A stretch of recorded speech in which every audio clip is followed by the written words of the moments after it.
Let's talk about cardio Dot, dot, dot. and why it's not an effective tool for fat loss. This is probably one of the hardest things for people who exercise to understand. What do you mean cardio isn't good for weight loss? I love spinning, running, and jumping rope for 1 hour.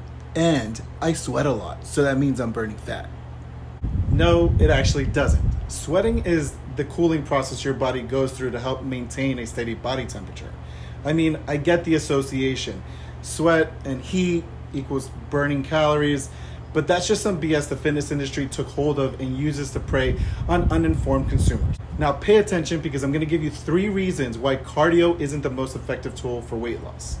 And number 3 is really gonna make you rethink cardio. Number 1, cardio doesn't burn as many calories as you think.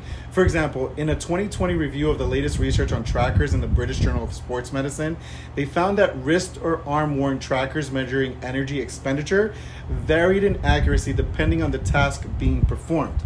Another study found that there is a significant influence of running pace on the estimated energy expenditure.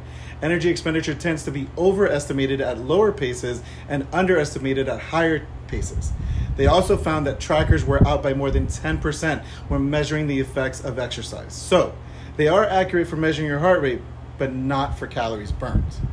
Number 2, the effects of cardio are limited to your activity, meaning that you'll burn X amount of calories while using the Stairmaster, but as soon as you step off that thing, there isn't much else going on. Yet, with strength training, you burn a lot more calories after your workout. Don't believe me?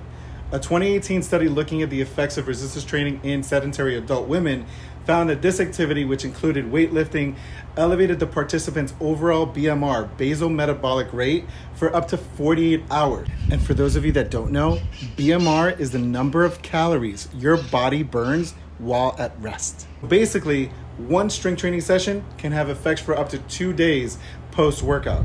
Sounds good, right? I know. And number 3, you ever wonder why you aren't losing any weight after doing so much cardio? Well, that's because cardio can actually increase your appetite. That's right, so while you're burning it up on the treadmeasy, your stomach's getting ready to fire off some hunger signals that you just can't avoid. This makes it really hard to stay in a caloric deficit when you're trying to lose fat. That's why cardio-only kings and queens end up frustrated and upset. They resort to dangerous and unhealthy tactics like severe caloric restrictions and abusing fat loss supplements. So what's the takeaway, Danny? Number 1, cardio doesn't burn as many calories as you think it does. Number 2, you really want to fire up this calorie burning machine? Pick up a dumbbell. And number 3, cardio only workouts or too much cardio can be the reason why your appetite is out of control. So I hope you enjoyed this, and before you get triggered, read the caption where I talk about the many benefits of cardio. It's just not a great tool for fat loss.